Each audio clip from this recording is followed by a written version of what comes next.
Gara-gara Facebooknya Peggy hilang guys, bebas sialan. Sudah tidak ada postingan-postingannya. Kepolisian itu kan menyita barang bukti ya. Kan seperti mirip kasus Sambo ya. CCTV diamankan ternyata dihilangkan. HP-nya Vina katanya kan masih di Bandung ya. Pasti dihilangkan juga itu. Halo Bu Bacot, Bu Bacot. Dia berantem temennya Vinanya tuh. S. Ucil adalah mantan Vina. Eki punya masalah sama si Ucil. Bebas sialan. Vina lebih memilih Eki daripada aku. Tersangkanya 4 orang. Satu adalah si Ucil, satu lagi si Andi sama si Dani yang bodong. Nah, satu lagi mungkin si Egi. Egi Perong. Nah, ini Facebook Peggy Setiawan yang mendadak hilang. Saka Tatal serta Peggy Setiawan, King Kulba kita akan melaporkan Ibtu Rudiana. Kenapa kau tega Ibtu Rudiana menjebloskan aku ke dalam penjara? Gantian dong. Hai, apa kabar? Kembali lagi di Let's Go. Apa kabar kalian? Semoga kalian baik-baik aja. Let's Go masih update kasus Vina sebelum 7 hari. Nah, jadi update kali ini guys, roda kehidupan berputar guys. Nah, sekarang para tersangka yang dijebloskan ke dalam penjara akan melaporkan balik Ibtu Rudiana, anggota kepolisian kita ya. Nah, karena ada beberapa hal yang memang ini harus dilaporkan ya. Dengan cuman Ibtu Rudiana, bahkan penyidik itu juga akan dilaporin sama pengacaranya Peggy. Kenapa? Ini gara-gara Facebooknya Peggy hilang guys, bebas sialan. Facebooknya Peggy Setiawan, satu-satunya bukti terkuat yang kita punya, itu malah dihilangin sama penyidik guys. Oknum ya. Biar apa? Biar Peggy nggak bebas nih. Emang bebas sialan kan? Itu ada juga BAP dari Ibtu Rudiana yang udah kesebar. Nah, ternyata Ibtu Rudiana ini dibantu sama teman sejawatnya. Ini juga harus dilaporin nih.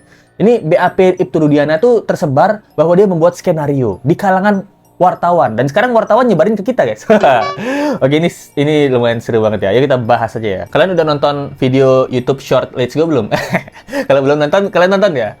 Klik channelnya Let's Go terus nonton video shortnya. Wah, di situ kalian tercengang tuh. Wow gitu. Karena Let's Go berhasil diet. Nah, diet. Pamer sekali-sekali ya. Postingan dan status di Facebook Peggy tiba-tiba menghilang. Akan melaporkan penyidik ya terkait akun media sosial Peggy Setiawan. Sudah tidak ada postingan-postingannya ya, status-statusnya. Padahal status-status atau postingan-postingan Peggy Setiawan itu jelas menunjukkan bahwa Peggy Setiawan berada di Bandung. Nah, itu dia guys. Saya sambil makan ya guys ya, sambil nyemil ya. Jadi itu postingan-postingan Facebooknya si Peggy Setiawan, King Kulba kita itu hilang guys. Ini akan dilaporkan kepada penyidik ya. Ini kan aneh banget ya. Kenapa? Di mana-mana penyidik kepolisian itu kan menyita barang bukti ya. Ini kalau menyita barang bukti berarti kan mengamankan barang bukti ya. Ini barang bukti diamankan, itu bukan dihilangkan maksudnya. Lul.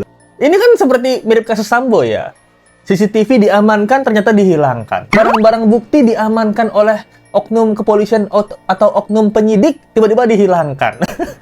Ini kan lucu banget ya. Kita jadi udah tahu salah satu strategi kebobrokan oknum bebas sialan, oknum Let's Go bilang ya, itu adalah menyita barang bukti bukan untuk diamankan, tapi untuk dihilangkan. Waduh, nggak cuman barang bukti aja, nyawa juga bisa dihilangkan kalau udah disita sama oknum.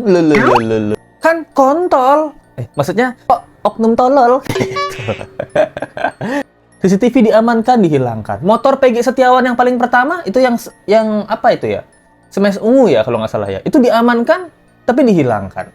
Hilang. Itu abis itu HP ya, HP-nya Vina katanya kan masih di Bandung ya. Itu kan diamankan, disita ya sebagai barang bukti. Barang bukti kan diamankan. Sekarang coba cari HP-nya Vina tahun 2016. Pasti dihilangkan juga itu.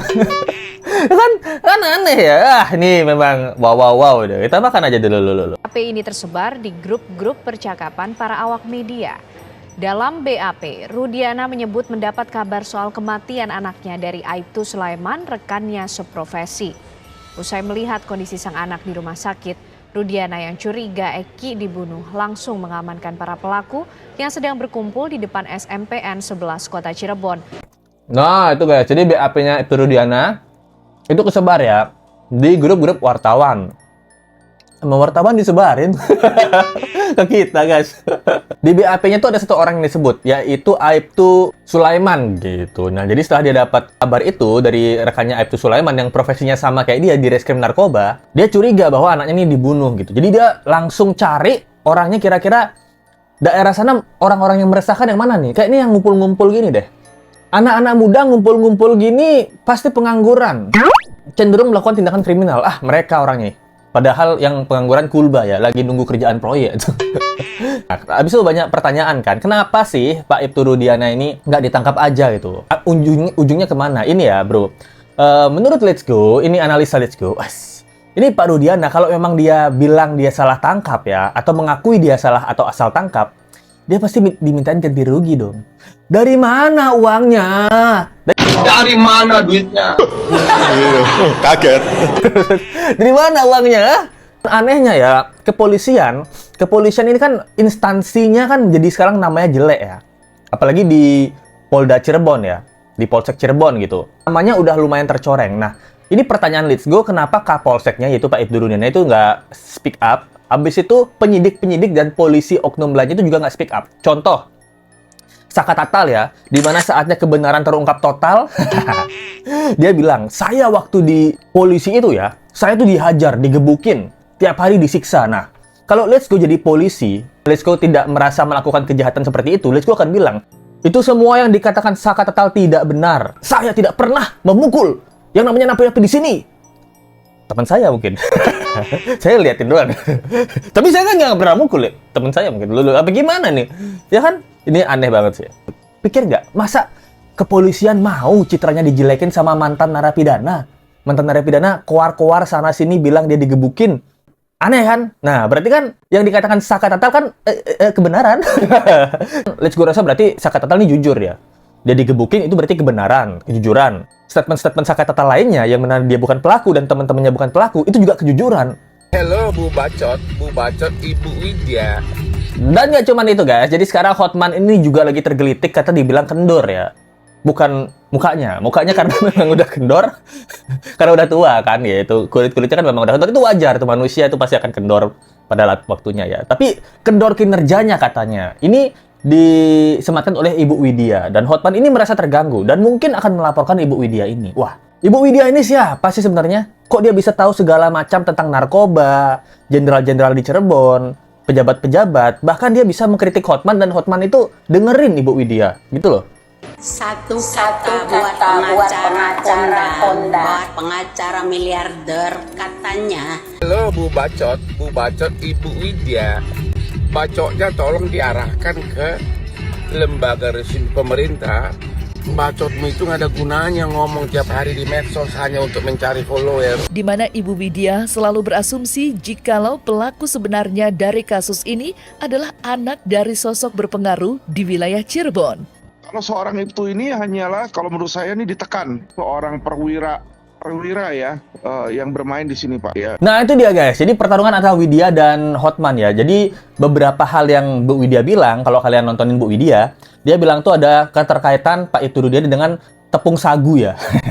Tepung sagu sarapan gadun-gadun, karena yang bisa beli sagu kan yang kelas kakap ya gitu. Katanya tentang masalah tepung sagu di tahun 2016 itu dengan Ibtu Rudiana. Lalu dia juga sering menyebutkan bahwa beberapa pejabat-pejabat di Cirebon itu ada sangkut pautnya dengan pembungkaman kasus ini.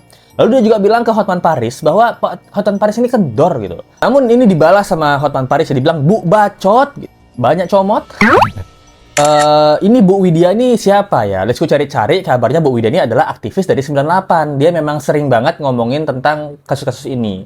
Yang Let's Go dapat dari Sansabella, itu yang pertama. Lalu yang kedua adalah, kenapa banyak banget orang yang percaya sama Bu Widya ini gitu. Karena beberapa statement Ibu Widya itu kalau dicocologi dan ditarik benang merah, itu ada arusnya gitu, ada benangnya gitu. Oh, tiba-tiba Pak Ibtu Rudiana itu reserse narkoba, tahun di 2000 berapa itu, 2010-an itu ada gembong narkoba yang ditangkap besar-besaran gitu. Itu kalau ditarik benang itu kan kemungkinan terjadi. Ibu Widya ini kenapa bisa dinotis Hotman Paris? Ya. Pengacara sekondang Hotman Paris loh. Let's Go tidak pernah ditanggapi oleh Hotman Paris. Wah, berarti Ibu Widya ini sesuatu, guys. Rana alias Piying baru-baru ini juga mengisahkan kesaksiannya yang sempat melihat Vina dan Eki di malam kejadian itu. Kepada tim AB+, Rana mengaku sempat memisahkan pertikaian Vina dan Eki yang kala itu terlibat cekcok dengan pengendara lain.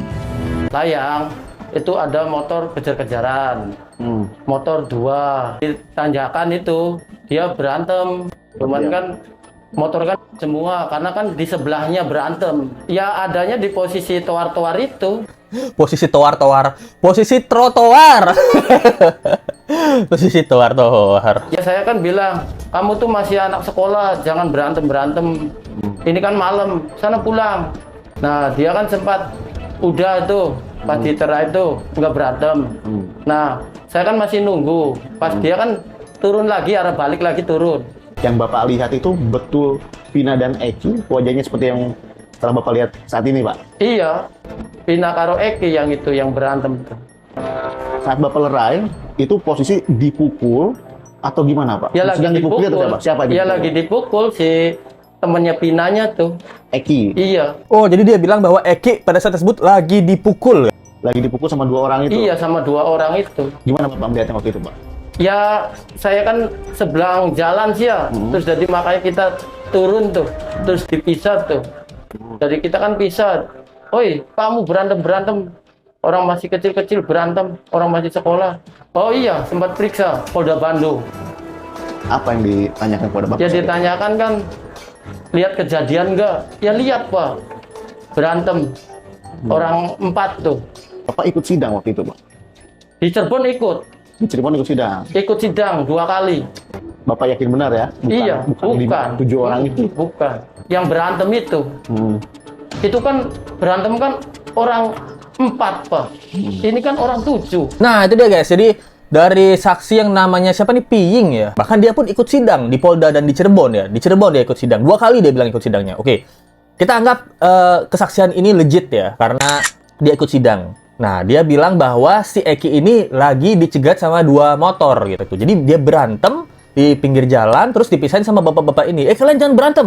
Kalian ini masih sekolah. Tuh, berantem. Mungkin yang 4 ini saya kuli bangunan, Pak. Atau saya nggak sekolah gitu apa gimana tuh.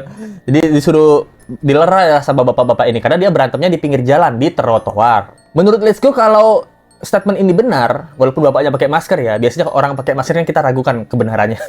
Kalau kita berandai-andai, ini cerita fiktif ya, ini cerita fiktif nih, Let's Go membuat cerita fiktif. Kalau kita berandai-andai bahwa Rivaldi alias Ucil adalah mantan Vina yang dikabarkan ya, dia adalah mantan Vina, itu dugaannya bahwa dia berantem sama si Eki pada malam tersebut. Karena Liga Akbar bilang, Eki punya masalah sama si Ucil.